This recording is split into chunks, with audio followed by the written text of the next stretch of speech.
is an illusion.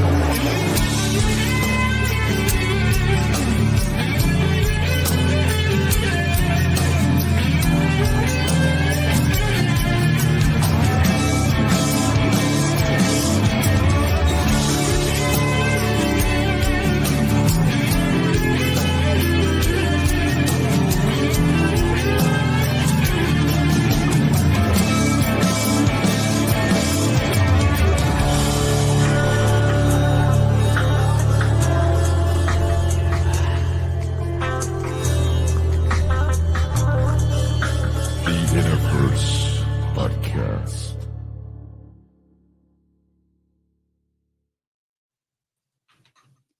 Welcome to the One Within All to another live episode of InnerVerse podcast. I am your host, Chance, and as the Leo season is reaching its fiery climax, we move towards what is often called the most health-conscious sign of the zodiac, Virgo, meaning right now is a perfect time to make a significant exploration into the convergence between astrology and health. This arcane knowledge, known by occultists since at least the time of medieval artists depicting the zodiac man, works on the association of each of the 12 signs and their corresponding houses, and their relation with specific parts of the body. Using this knowledge, one can theoretically get ahead of the game when it comes to life's inevitable dissonant bodily experiences. I've heard it said before that we're only as sick as our secrets. And from what I've learned working on people's biofield energy, this statement definitely holds up, as the most malefic, stagnant chi in someone's psychic architecture tends to lurk below the level of consciousness, as do some of the pitfalls that we might run into through our particular zodiacal constellation and configuration. Although it's my hope that most of us in the InnerVerse family have learned to avoid the dangers of the mainstream health model, what I do know about doctor visits is that most people are prone to stay in denial about their health's degeneration until the wheels start to fall off and they're forced to act. This is one area that I see great value in the idea of medical astrology, since the information we may glean from this health-centric approach to our horoscope could help tip the scales in favor of taking action for one's betterment before things get too bad. And that's where our guest for tonight comes into the picture. A few months ago, I met Dominique Cordivari as a tuning client and was so intrigued by her passion for empowerment through astrology that I knew we had to get her on a podcast to learn more. In addition to coaching through her website, EpiAstrology.com, Dominique also employs homeopathic strategies and the subtle energies of gemstones of specific shapes and qualities that are determined through natal chart analysis. I'm excited to discuss all this and more, and so it's high time we get into it. Check the show notes for links to Dominique's website, EpiAstrology.com, and all the ways you can support this podcast or get yourself tuned by yours truly. So now let's get this party started, and everyone send out your psychic loving welcomes to our guest, the Epigenetics of star-inspired life strategies and crystalline innovator, Dominique, aka D. Welcome to InnerVerse, and thank you for being here. Thank you so much, Chance, for the wonderful introduction. I'm so happy to be here tonight with you and with everyone watching. Yeah, me too. I've been looking forward to this one since we met. One thing I wanted to throw your way, I was considering your last name. How do you pronounce it? Cordivari. I know it sounds Cordivari. like Cordivari, but... So I looked into it a little bit, and I think it pertains to the Phoenician cards tuba, which is because the T and the D interchange and, B and V interchange. So this means good town, but what also could be meant by this name in the Phoenician would be corteb, which is an oil press, which is interesting because in Latin, cord relates to the heart and vari means strong. So Cordivari could mean strong heart. And when we're talking about the heart, Leo is the sign for that. Leo and oil are anagrams for each other. And this Phoenician word corteb means oil press. So there's a lot of cool stuff embedded in that last name that makes this a perfect time to be having this conversation. That is loaded. I appreciate the insights for sure. My pleasure. So why don't you introduce yourself and how you got into being the epi-astrologer that you are? Sure. So my name is Dominique. I consider myself a fractal of source consciousness, and I'm the owner and founder of EpiAstrology LLC. I kind of coined the term from a mix of epigenetics with astrology. I just started to learn a lot about crystals. And at first, I wasn't even the most into astrology.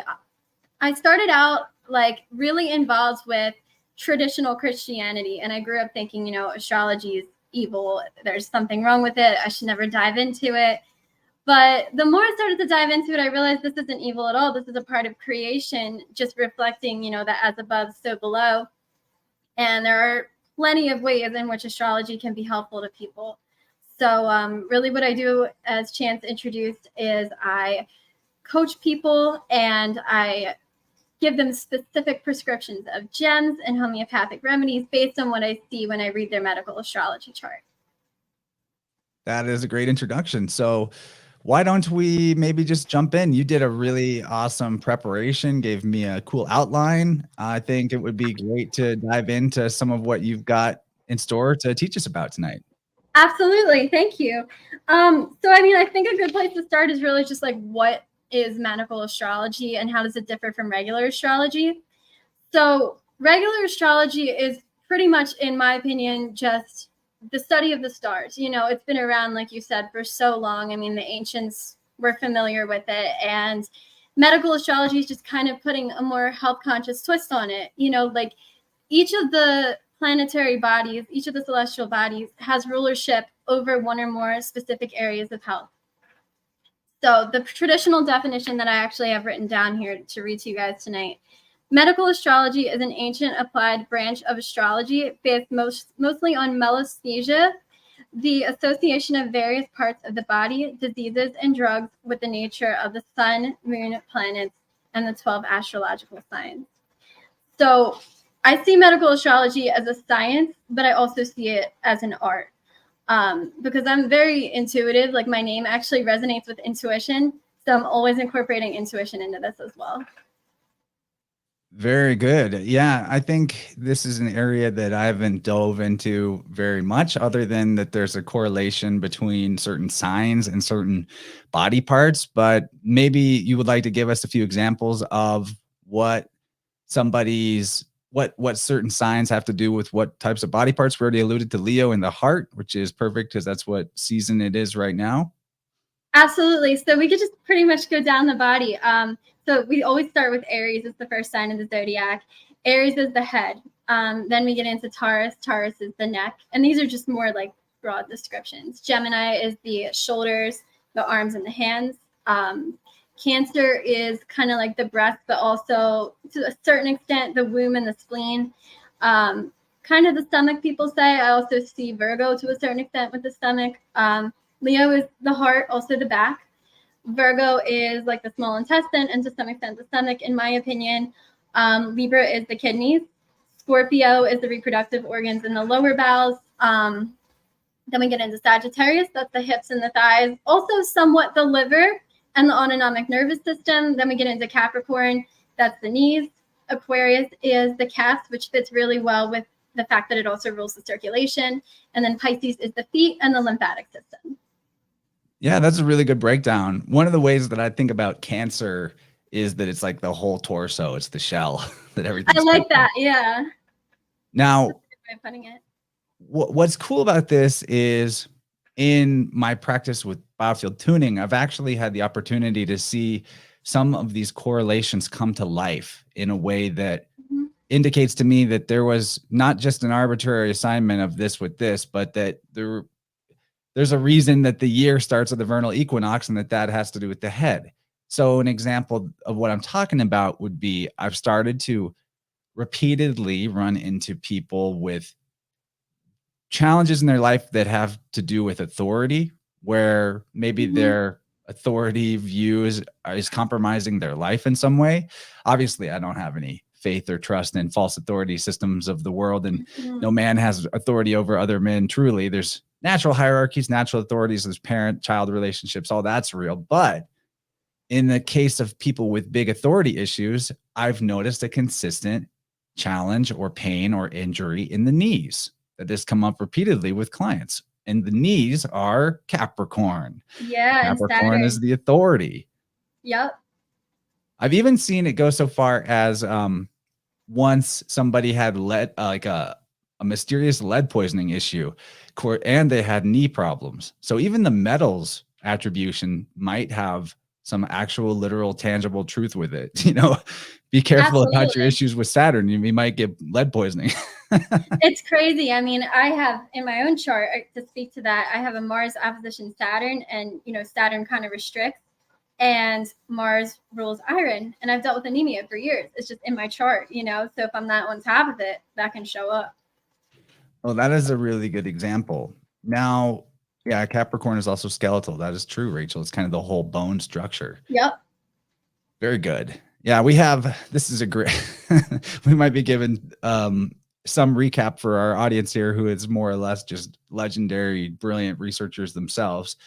But I think it would be fun to dive deeper into what your big three signs are, so that we can kind of get more of a feel for you. Okay, so my sun is in Sagittarius, my moon is in Aquarius, and my rising is in Taurus. And I also want to mention my part of fortune and part of spirit, because I know they're not typically in the big three, but they are way more important than I feel like they're ever given credit for. So my part of fortune is in Cancer, kind of like to the ascendant what the moon is to the sun. So that's in Cancer. And then part of spirit is almost like the sun in a sense, but it's like consciousness and what's important to you. That is in Pisces. So kind of a mix of those five. Cool. I haven't really looked into those particular parts of it yet. So let's go further into some of your notes that you're here to teach us about.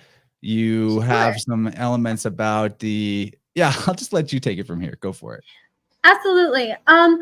So I think it would be good to start with just a general view of health itself, and how medical astrology begins to tie into that. So I'm sure you've realized this, working with health all the time and doing your tunings.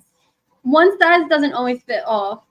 And a lot of times with detox, traditionally I was going to just do regular health coaching. That's what these are for. I went and got my health coaching certification. I was just going to do detox and stuff. But then I realized okay, why is this working for this individual and not necessarily this person? I began to realize it's because of their chart. Every person's makeup and what they need is literally so different. So whereas one individual may benefit from a fast, which is very Saturnian, another person might have weak adrenal glands, and the fasting might stress them out so bad to where they actually might need something more Venus related, like massage or something calming.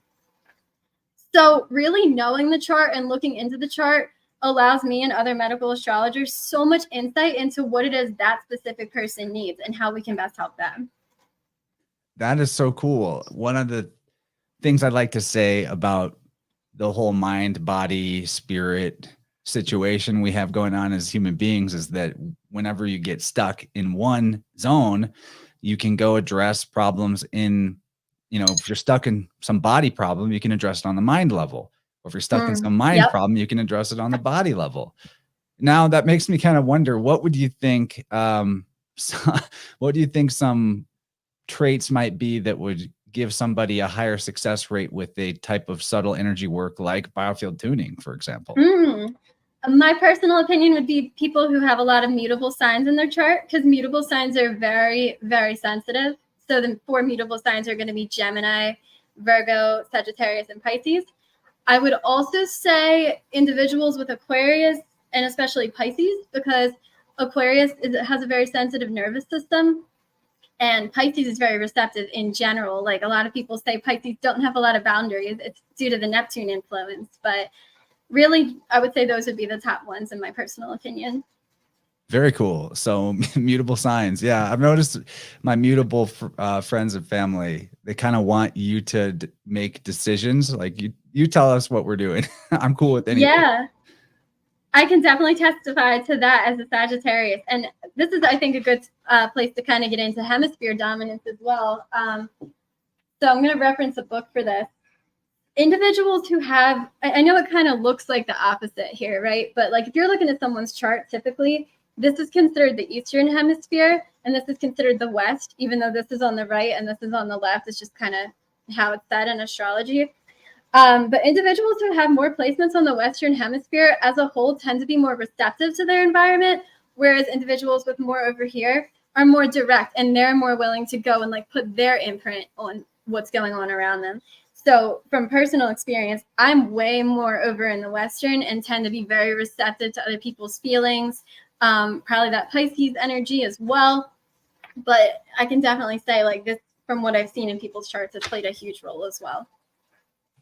That's cool. I'd love to get into how epigenetics has inspired the way that you approach this work as well. And, you know, feel free to really expand on that. Don't have to pass the talking stick back quick or anything, because I think this connection is really important. And what I'll preface this with is one of the problems I see with astrology in like pop astrology, if you will, or streamers talking about the current astro weather, etc., is there's often, you know, at least in a one-on-one sense, when you talk about someone's chart with them, there's often kind of a looking away from or downplaying where the challenges are, and kind of more focusing on the positive, which I like generally speaking. But what is more helpful, to get realistic or to kind of gloss over, especially when it comes to someone's life and where their problems are? Because remember what I opened with, you know, denial is the source of illness. But that being said, none of these things, positive or negative, have to be some kind of fatalistic determination. So I'll pass it over to you. No, I definitely want to comment on that. So I was actually reading someone's chart the other day, not even medically, just in general. And the person asked me like, well, do you ever see anything negative? And it's like, yeah, I do. And even though you might not want to come out with it right away, it is such an important part of the chart, because like that awareness is key to everything. That's where the part of spirit comes in the sun, because you have this conscious awareness, you're more able to change it. So to kind of get into the epigenetics, I have a few notes here on this. So really, to just define epigenetics, Merriam-Webster describes it as the study of heritable changes in gene function that do not involve changes in DNA sequence. So I kind of took that and put my own definition into EpiAstrology when I coined the term. I wrote, EpiAstrology is the study of alterations in the way that your astrological and cosmic patterns express without changes to those patterns. Now that goes for natal charts, that goes for synastry charts, that goes for composite, it goes for any type of astrology chart. And epigenetics, I think, is so empowering, because like you're realizing that, okay, even though I was born into this realm with this information, with this code, I'm not like confined to it. Like, sure, I might have brown hair or brown eyes, but there's other things that can change. And if you know about Neville Goddard, people have even changed their eye colors. So we don't really know the limits of these things right now, right? A lot of it is faith and whatnot. I know about Neville Goddard, but I did not know about eye color shifting intentionally. Although I've seen it happen in people. I have seen it happen in people based on mood. So I know it's a thing. Yeah, there's so much that we don't even know. But anyways, like the genes, I like to see the stars in a similar way. They are your tendency, but they are not your destiny. And I got this term from Red Mountain Natural Medicines guy. I honestly forget his name, but he's a very smart guy, and he came up with that, I'm pretty sure. So yeah, so in general, like knowing your astrology gives you a lot of power, in my opinion. And I'm all about power. Like having a sun in Sag and a moon in Aquarius, I love my freedom. I love to feel like nothing's holding me back. So knowledge is power in the sense of astrology. You're becoming aware of your literal blueprint. And I would even go so far as to say that your genes are linked to your stars. Everything is linked to your stars. You know, as it is above, so it is below. That's how it is. So when you change something below, you're also changing the above. And when the transits are going on above, they're affecting the below. But what you do, and you, with your knowledge, you're able to not be a prisoner to fate in that sense. So I just find this so empowering. You know, I don't know if it was really Hippocrates, but he's quoted as saying this: a physician without a knowledge of astrology has no right to call himself a physician. And I heard that when I was like, ooh, you know, like that's crazy.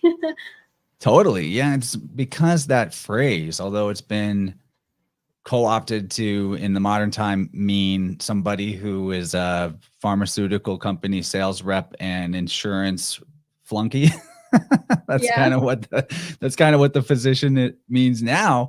But that word physic is referring to the physical world, the natural world, like the Mhm. science of physics. So a physician would need to know about the ins and outs of the whole realm to be having any business calling themselves a physician, rather than being kind of just specialized into like, I'm a foot doctor, I'm a cancer doctor, or whatever. No hate out there to anyone that took that path, but we are kind of past the point of just blindly trusting it because of letters after somebody's name.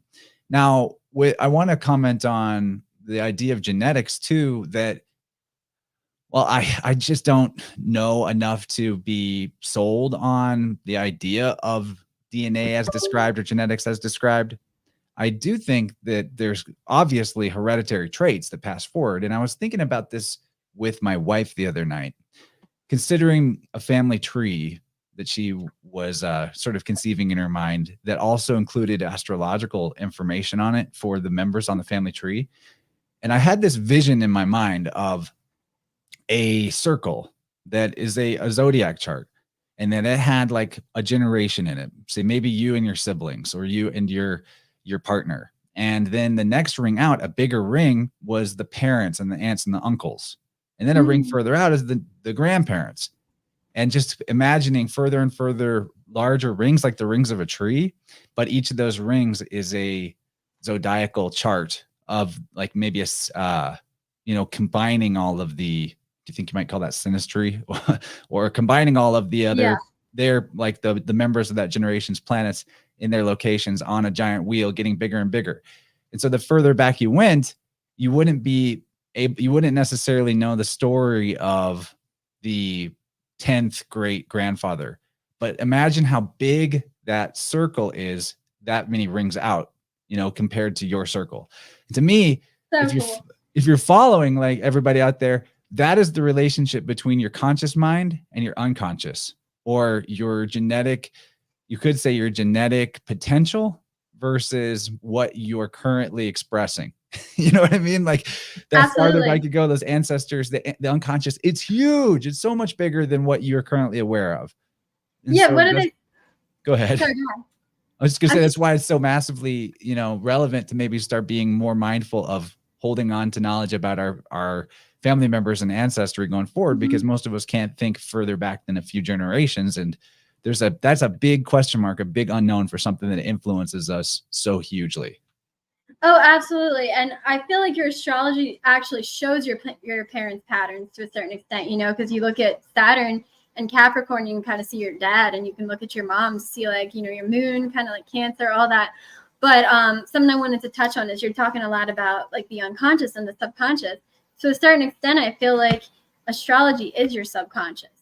Maybe not fully. I know that sounds very broad, but it's like that is quite literally your makeup on a cosmic level. So what you're doing with that, like, it's kind of the source in you that has the ability to overcome that, because all of this is just your written patterns. You're born in with that. So that reminds me a lot of the subconscious. And ancestors do show up in the tunings as well. So yeah, I think it would be good to, we've opened up on the idea of epigenetics, how the expression that our body might have hereditary tendencies towards can still be shifted based on our consciousness, our will, our environment, our experiences. Now, how does that apply more fully to, in an actionable sense, to traits in our chart? So could you just elaborate slightly? So you're talking about just like an example of how this can show up in general, like in any area, or maybe like, rather than a one interpretation and done type of way of looking at your chart, how do you help people see the range of possibilities that a placement has, rather than just this is what it is? So really, a lot of it comes with exploration of the person's desires. And I have to give Neville a shout out here, because it's such a big part of all of this. So The Power of Imagination by Neville Goddard, highly recommend this book, like highly. This book goes into a lot of detail about like your desires themselves, and like basically the fact that they can happen. So when I talk to someone, I want to know what they want. Like, I'm not asking them that because I need to see it in their chart. Like, it's more so like, how am I going to help you here? Like, what are you actually looking to gain? So figuring out what the person wants, to me, is a huge way to get started. And then once you kind of have an idea of what they're looking to gain from the reading, what they're going for, you can see the different areas. So like, their sun is their consciousness. The sun is huge. I mean, we never want to neglect the sun in any reading, whether it's medical astrology, love readings, whatever. It's basically the life force itself and the consciousness. And with that, as well as the part of spirit, you have the ability to make these conscious changes very heavily. So I'll take your sun in Aries, right? So sun in Aries is very, very motivated by physical work, going after things, like what it is that they are like drawn to do. I mean, Aries is considered the ego as well. But it's not just that. It's also the brain. Like Aries likes, intellectual things to an extent. It's cardinal fire. Once you go get started, whatever it likes, it's going to go after it. So I like to talk about fueling your sun. Having an idea of what it is that you really want and what's going to make you happy in life. You can see a lot of that in the sun. So that's one area I always like to work in. And then the moon, I want to touch on the moon and Saturn. The moon is kind of like your inner patterns, as well as, the part of fortune. We kind of like touch on that too. This is like your instinctual self. So like for me, it's Aquarius. I literally can burst into tears just at the thought of saving the world and helping the world, because Aquarius is all about like helping the community at large and your friends. And I always get mad emotional over my friends. And it's just like, that's my moon, So you have to kind of care for your moon too. And having an awareness of the different aspects, whether there's a square to your moon, whether there's, a trine, whatever it is. We want to take a look at these patterns and then see what we can do with them. Lastly, at least for this part of the conversation, I want to talk about Saturn, because Saturn is, a lot of times, he gets the name of Satan, in medical astrology. So, I mean, I have nothing against Saturn in the sense of like he plays his role here, but at the same time, Saturn is responsible for a lot of health issues, a lot of frustrations, delays, all kinds of stuff. So looking at Saturn is that part that you mentioned earlier about, tapping into that part that can be tough, that part that they might not want to hear about. Being aware of Saturn is being aware of your limitations, and having an awareness of your limitations and, what Saturn's touching, what it's aspecting, gives you a lot more insight into what you can actually do to remove those limitations. So I think those are really some majorly important points to look at. I just challenge anybody to exist for a day without Saturn. Good luck. It happened to me once. All the insides came outside. Nothing had a container anymore. It was all squishy and wobbly, and it was a tough day. I mean, it was interesting, but by the end, I was asking for everything to get put back where it belonged. It's like a very weird, spontaneous samadhi type experience. I wanted to shout out the Neville Goddard reference, because it's occurring to me how interesting it is that exactly a year ago, like on the dot, I was at the Music and Sky Festival that's going on right now this weekend. And listener and friend Brandon gave me a Neville Goddard book and I had never read him before. So here it is coming up again. Maybe it's time for me to crack open a second work by him. I really enjoyed the first one. Wow. It's funny what a synchronicity it is that is coming through strong today of all days. Very cool. Absolutely. And another book I want to reference, like similar to Neville, is the Joseph Murphy book, The Power of Your Subconscious Mind. This is like $5 on Amazon, and the amount of power that you can receive just from reading this it's just insane. So I saw in the comments the Zodiac and the Salt of Salvation was just brought up. I had that around here somewhere. Yep. My books are not the most organized, but here we go. This is a real keeper. And when we get into cell salts, this is a major book I want to reference, because they are intimately tied to everything medical astrology. So we've talked about sun and moon in relation to our needs, and a little bit about Saturn, but maybe let's talk about some of the other planets and how their needs might correspond also based on where they're at house-wise. My son, I'm trying to pull up my chart to use myself as an example, but I'm pretty sure my Saturn is in Capricorn. It's a generational thing.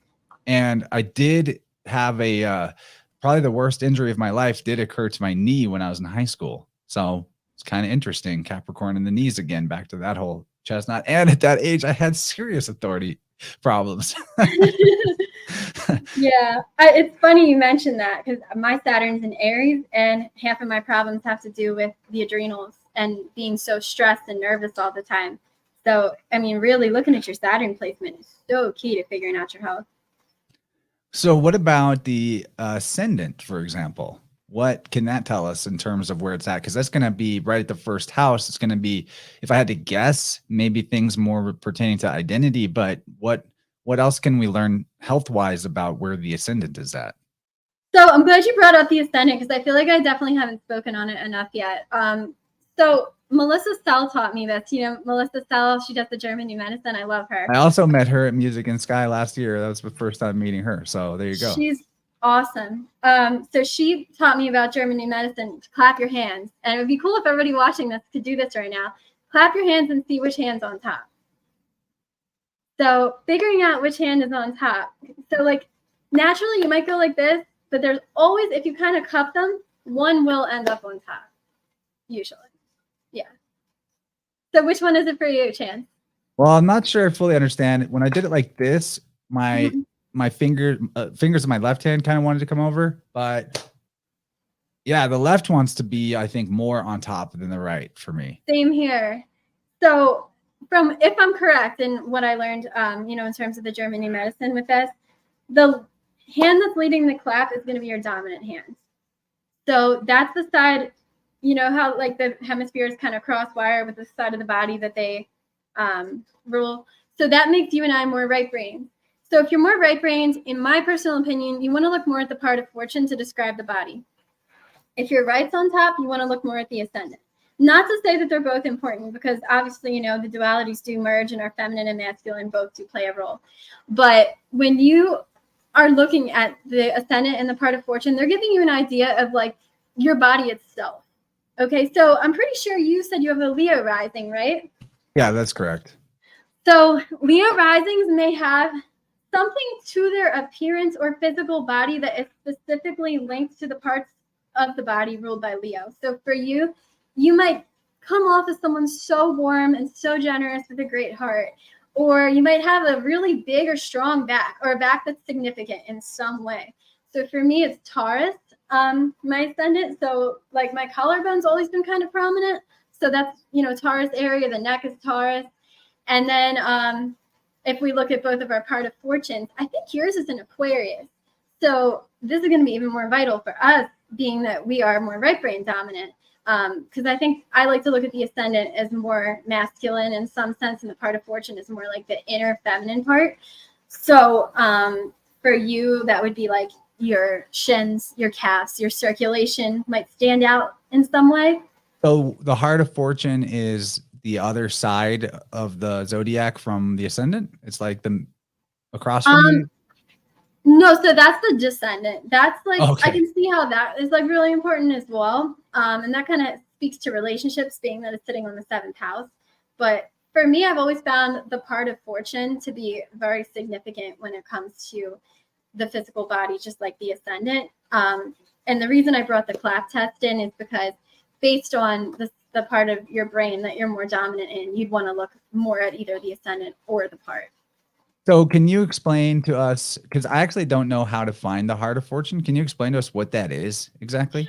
Yeah, so the part of fortune, also known as the lot of fortune, can be calculated online. I like to use, I think it's horoscope, AstroSeek or something like that. They're just going to ask for your birth details. And as long as you know your time of birth, you can figure out both your ascendant and your lot or part of fortune. Well, if you were correct in remembering mine to have to do with Aquarius, I don't know, but I've always had huge, like disproportionately big ankles. That would explain it 100%. Yep. That's cool. So those two aspects will have a lot to the ascendant and the part of fortune. I was calling it heart of fortune, but it's part of fortune. They're going to have a lot to do with our appearance. That's pretty cool. Well, at this point, I think it would be good for us to have you talked about, I mean, there's more things we can discuss in terms of where certain planets and how they can speak to our health problems, but I think it'd be best actually to start getting into you describing what your work is like with clients and what Sure. coming to you for this type of coaching would be like and what you offer. Absolutely. So I have two main offerings on my site. The first one is just a regular, I call it just coaching call. And that right now goes for $75. And to get into what it is, it kind of covers almost everything in terms of like the medical astrology, like your mental health, your life in general. And then the other reading is specifically for love. So this is like if you want to look at your compatibility with somebody, you want to look at the energies between the two of you, and that goes for $45. But to really focus here specifically on the main coaching call, what I would do with someone is first, you know, sometimes like if they want to give me their birth details ahead of time, they can. If not, that's okay too. We both pull their chart up, and what we're looking for specifically is just areas that they are either struggling or looking to gain something, improve that, etc. So, you know, like we said several times, Saturn's always a big part to look at, and all these other areas that we've mentioned. I want to, when I look at someone's chart, I'm looking for a few main things. I'm looking specifically for which cell salts they might be deficient in, because these are huge for health and healing of the physical body. I'm looking for specific tough points that we can work on. And I'm also looking just for things that generally stand out. Like if someone has like a huge cluster of planets in like one sign called a stellium, that's huge. That's going to be a major area of importance to that person. So really what I do is very open-minded. Like a lot of times I feel like people are saying, well, what is it that you actually do? And it's kind of like, it's all up to you, you know, like, what are you looking to gain? Like if someone's looking to improve their health, we read the chart, we see which cell salts they're deficient in, we see which areas might be weak, we feed their sun. And I want to touch on that real quick. Feeding the sun, I know I kind of mentioned it already. This is vital for anyone's health. You need to do things that feed your sun constantly. Say you're a Libra. Partnerships are going to literally fuel you. Like they're going to make you feel alive. Trying to think of another one. Sagittarius, that's me. So would that apply to like even business partnerships, friendships, not just love? Oh, 100%. Libra is all partnerships. Also has to do with justice, general socializing, being that it's air. Even being out in the air, you know, all the air signs benefit from fresh air, whereas like, you know, a Cancer, Pisces, or Scorpio would benefit hugely in their health, literally just from immersion in a body of water or taking a nice bath every now and then. So how does the house that the sun is in influence what you might do best feeding it, for example? So the houses are really key. I like that you mentioned the houses. They basically show the area that energy is going to be the most significant for you. So someone, let's think. I can use myself as an example as a Okay. talk about an Aries sun in the 9th house. Okay. Explains my job. No, literally. So Aries is a self-starter. You're a self-starter in the area of spirituality and higher education. Like, boom, that's literally you. It's crazy. So yeah. So higher learning, philosophy, and like deep thought has to do with the 9th house, right? Philosophy. Mm-hmm. Yeah. So I don't Literally. feel alive if I don't have a way to pursue those particular things on a daily basis. But then the general attributes of Aries would apply too. I need physical exertion on a daily basis, or I don't feel a lot awake. Like consciousness. The sun is consciousness. If I don't get some kind of physical exertion in the day, I feel low consciousness, low attention span, low energy. And I can turn, I mean, this is true for anybody with exercise. That is a fact. But if I'm starting to drag in the day and I actually gain energy by spending it rather than needing to like a nap or something. I can relate so much as another fire sign. Like we as fire signs need movement. We need sun. We need just some type of like fiery energy. Like my family is a wood stove, and like it literally makes me feel alive just to like start the fire up. Like any type of energy with fire in general, like it just enlivens you. So really working with your element in some way or another is so key. I saw someone just ask my thoughts on Ophiuchus. Oh, is that a loaded question? What are your thoughts on Ophiuchus? Well, I don't think that there's no value to it in terms of astrology. I think the language you choose to speak, if you stick with that language and you get well versed with it, you can take things out of it. So, 13 sign astrology, no hate on that. But in terms of the naturalness of a circle divided into 12 parts versus 13, it's pretty hard to divide a circle into 13 parts, but it's pretty easy to divide it into 12. So for me, Ophiuchus's highest value comes in the realm of astrotheology, as that constellation plays the role of many mythological characters, religious stories, etc. It's a big deal in that sense. Yeah. But for me in astrology, I don't. PK says, I threw you a softball. How dare you? Well, that is a loaded question. So I guess we should ask, really, it's about your thoughts, not mine, but you kicked it back to me. What do you think about Ophiuchus? It's okay to disagree. I agree with you. I think I'll say I personally use tropical astrology the most, just because, like you said, it's very easy to work with. Everything has its place, and it's you can bring the science in with the art. But I'd be lying if I said I didn't see Ophiuchus themes. I mean, I would be an Ophiuchus. So I've looked into it pretty heavily, actually. I was born on December 14th. So that's right between that Scorpio Sagittarius energy. I don't know. I think ultimately, Ophiuchus speaks to the power to transcend. It speaks to alchemy in a sense. So it's we all have that inside of us anyway. So I try not to get too caught up on Ophiuchus at this point. I've been back and forth so many times with it. I will say there's occasional times when I'll dive into Vedic astrology, but not much. I really only use it when I'm choosing crystals for someone, just to kind of make sure, okay, are these going to in any way bring negative energy to this person? And as long as the Vedic placements are okay, then we're usually all right with that. But interesting that question came up, and you would fall into Ophiuchus if it was part of what you considered. So so you have thought about it deeply. There's probably more thoughts in there on it.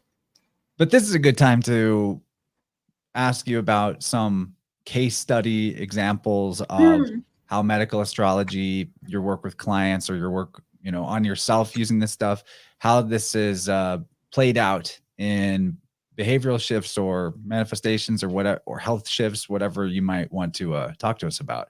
So some examples would be great for encouraging people to look into this more deeply, or maybe come to you for some coaching. No, 100%. I love that you asked for real life examples, because this is kind of where it gets, more intense. Okay, how's this actually going to help someone? So I do want to speak on myself first, just because I have the most experience with that. And I've studied my own chart probably the most out of anyone's. So throughout my life, I dealt with a condition called dysautonomia. I don't know if anybody's familiar with that, but basically it kind of affects your circulation. So I've always kind of wondered, all right, where'd this come from? Then I got into astrology and it was immediately apparent. I have a sun in Sagittarius, which rules the autonomic nervous system, which is exactly what dysautonomia is linked to. And that is being squared by Saturn. Square is a tough aspect, so there's one. Then I have a moon in Aquarius that is also in conjunction with Uranus in Aquarius, and Uranus rules Aquarius on top of that. Where this is all significant is that Aquarius is the sign of circulation. So literally, all of this is right in the chart. And people who have dysautonomia a lot of times need salt. How ironic that the cell salt for Aquarius is sodium chloride. It's all there in the stars. So that's just me, and it gets worse when I go through emotional stress, because it's my moon. You're always, and I know Santos Bonacci spoke on this, or it's on his website, I'm not sure, but he says when you go through emotional stress, you're going to use up more of your moon in your south node, and I have found that to be very true. I have just more in general deficiencies in my moon and south node when I'm stressing or when I'm going through a tough spot. So that's one example. So you're using the cell salts to apply to your moon and south node in particular? Yes, specifically, but you can use them for anything. I mean, your sun sign is always going to be key when it comes to the cell salts. Your ascendant, your part of fortune, as I like to talk about. So really, no matter where you're struggling in your chart, even your Saturn, I think, is a huge part. But I honestly have plenty of case studies. We could be here a long time, but I want to talk on a specific example here that I found to be very interesting. So So I know someone who's a Cancer, and the cell salt for Cancer is calcium fluoride. And in case anyone listening isn't 100% certain, this is not sodium fluoride. That's a toxin. We don't want to mess with that. Calcium fluoride is okay. It's completely different. It's one of the 12 cell salts. So this individual, like, she's a mother. She's always burning through her Cancer salt because Cancer is a sign of the mother, the moon. So she also doesn't rest enough. So this person's constantly burning through their sun sign, and then they started to experience a lot of Cancer calcium fluoride cell salt deficiencies. There was like varicose veins. There was at one point she thought her womb was falling, like a prolapse. Turned out she was okay, thankfully. But the main thing was she started to experience issues with her teeth. And, calcium fluoride is vital to the teeth and the enamel. So I looked at her chart, and I also saw that she had the moon conjuncting Saturn, both in the sign of Taurus. Taurus deals with the lower teeth, and Saturn kind of deals with the teeth in general, and the moon rules absorption. So when Saturn's conjuncting the moon, there might be trouble with absorption of certain minerals. So basically, she was dealing with these weakened teeth and these issues with the enamel. So I instructed her to take some calcium fluoride. And she took a combination of, I believe it's Atma Life, the Santos's brand that he recommends. And then I really like Jackson's Naturals. I know Bear Landos sells them through Alphavedic as well. Are you familiar with them? Oh yeah, I know Bear and Mike. Yeah, I mean that's Music and Sky Festival that I just brought up. That's their jam. That's their festival. Oh, okay. Yeah. I didn't even know the connection. That's awesome. I do. I know them, and I didn't know that Bear had cell salts on their Alphavedic site. I actually wanted to know where you recommended people procure those because I don't have a source that I prefer right now. Actually, I'm not supplementing them, and I'm gonna want to maybe strategize with you in my own one-on-one about cell salts for myself. 100%. Very cool. Yeah, I would love to work with you. So yeah, the Jackson's Naturals versions and the Atma Life I recommended to her. And I also said to her, could you, start introducing some of the foods rich in this salt? And I can also recommend, I think I have a link here for the food list, which is vital, especially if someone's like, I don't even want to buy the cell salts, just tell me the foods. That's another way. Oh, okay. So you can just look for foods that have that cell salt. That makes a lot of sense. Some people don't want to supplement. They want to get it all through food. That's good. Absolutely.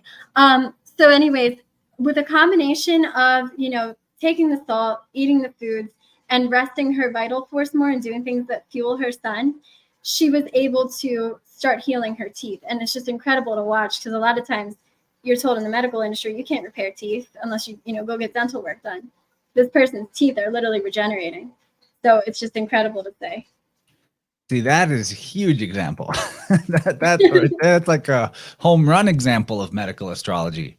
So It's not just about the medical astrology knowing what could be wrong, but it's that astrology can teach us how to correct it through the 12 cell salts, which probably a lot of people in the audience already know what the cell salts are. But in case anybody out there, we've kind of gone over their head with that and they're wondering what we're talking about, can you introduce that conceptually more thoroughly for us? Because I have a tendency to just let us go right into the deep end, but it's good to back up and fully elaborate on what we're talking about.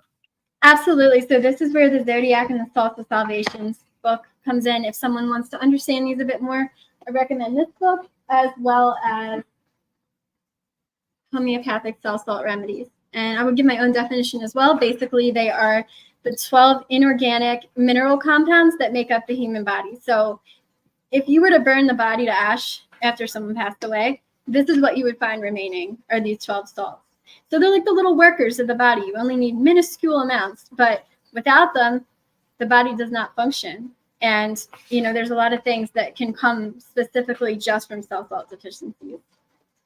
That's cool. And, I've seen other instances of teeth regeneration. It seems like a long shot based on how thoroughly we're programmed that doesn't happen. But imagine what kind of signal it is to the body that, oh yeah, that's broke forever. That can never be fixed.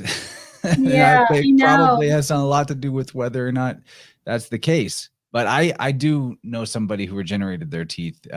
Actually, it's a really old episode of InnerVerse way years back. A friend of mine and his wife made this cool tooth soap instead of, nasty toothpaste you can get at the store. And it was mostly essential oils that I think were the big healer for them. But there's ways to do it. There's definitely ways to do it.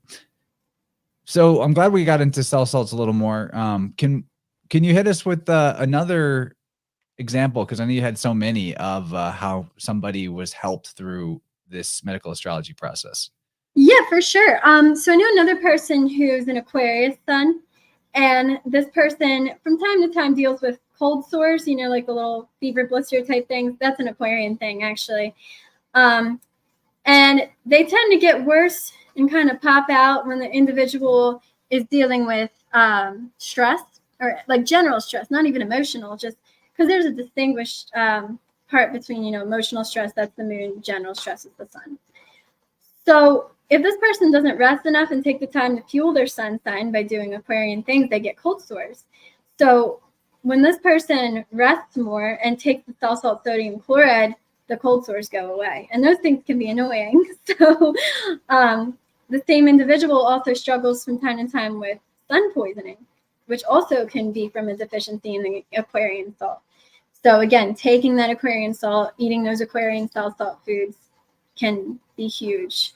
And this person experiences, those things improving as soon as they do those things. So. Beautiful. They're talking about in the chat how pearl powder can help the enamel and gums regenerate.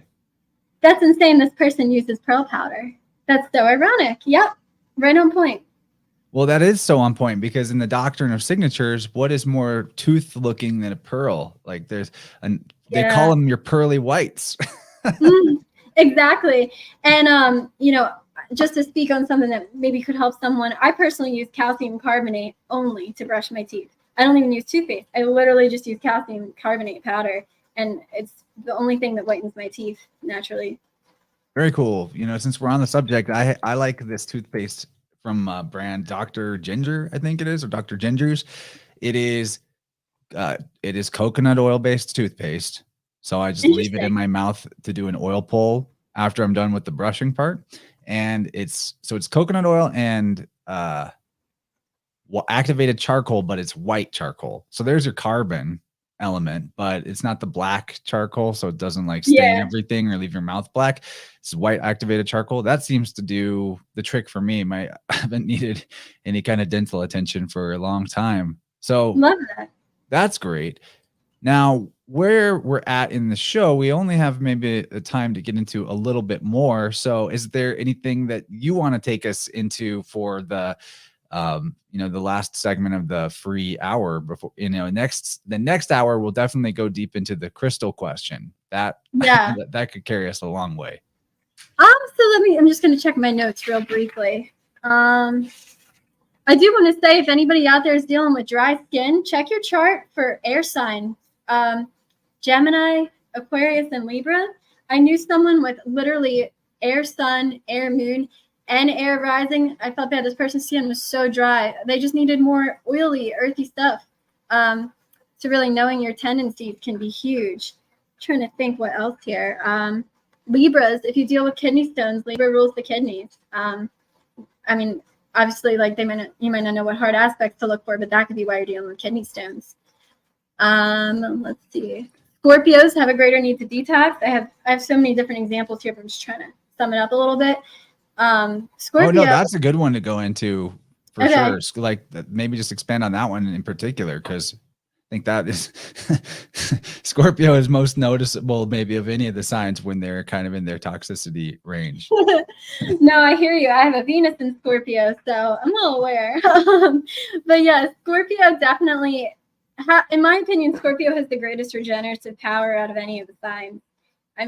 You might seem like you're really down and out, but you can come back just as hard. So shout out to the Scorpios.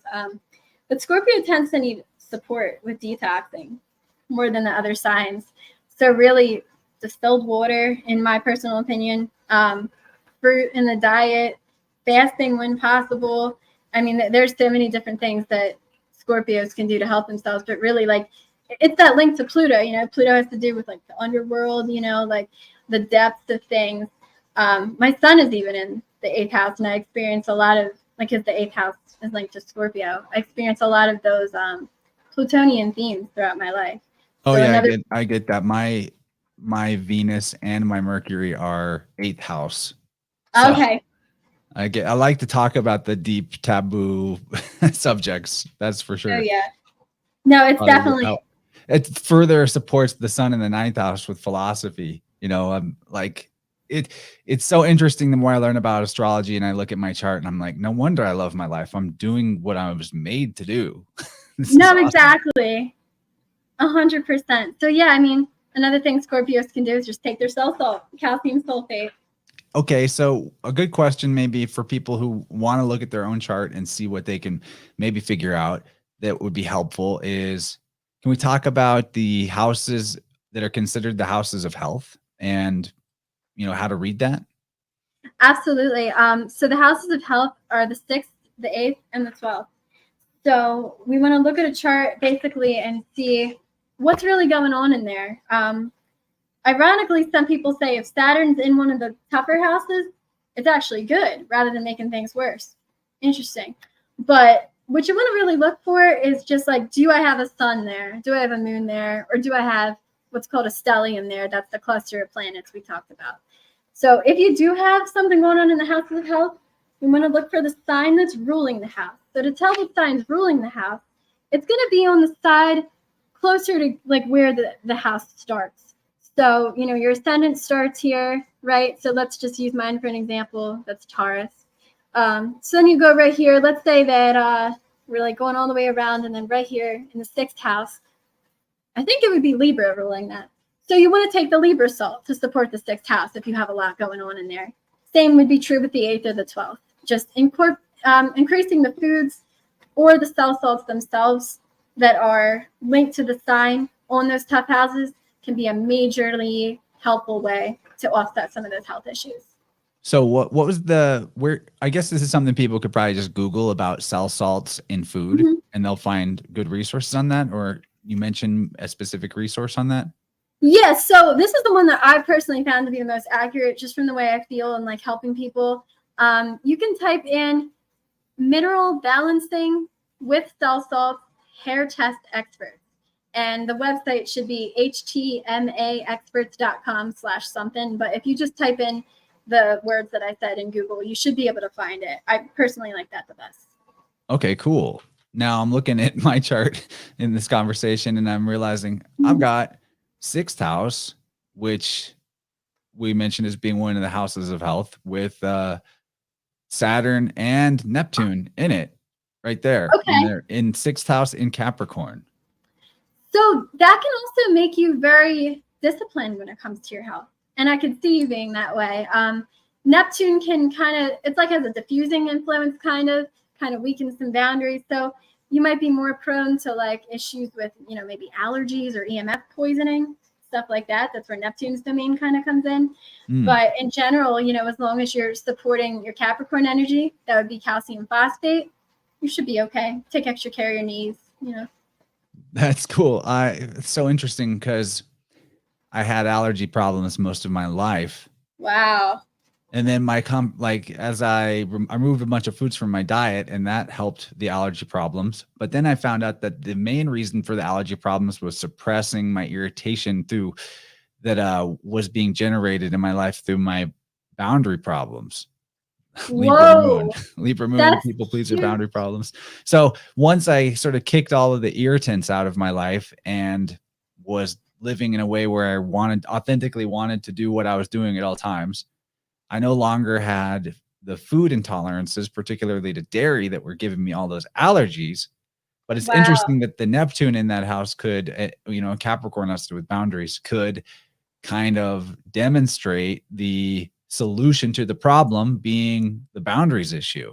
That the problem, allergies, Neptune, Saturn, boundaries, very cool. Super interesting. I love that example. So we're going to take our intermission in a moment and go over to the Rockfin and Patreon side. And we've saved a really juicy conversation about crystals and how crystals come into play with this. I'm very excited about that. I got some of my favorites behind me on the table. Before we do that, let's remind people where they can find your website and leave them with whatever closing thoughts you'd like to for the first hour. Yeah, absolutely. My website is EpiAstrology.com. So that's just the letters EpiAstrology.com. I don't have any social media, so the best way to reach me is through there. And what I would leave you guys with for the first part of this call or podcast really is just know that you're not bound by your astrology. Yes, you can learn so much through it, but that's your tendency. You're not literally, committed to that. Like, fate is only fate if you let it be fate. You can do whatever you want. You're God. Love it. Yeah, I think that's one of the most damaging mentalities anybody could ever take on is the fate thing. Yep. And a lot of times they transfer that over and be like God's will, but they're still saying fate. But I think when you really look at the direction and the flow of life in this realm, God's will is evidently for life to flourish and expand, not to be broken, not to be dysfunctional. That's our own free will that leads us into those exactly places. Beautifully said. So we'll head over to our second part, and thank you so much for being here. It's been a fun conversation, and looking forward to continuing on the other side after this brief intermission and some music. See you guys.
Toothpaste.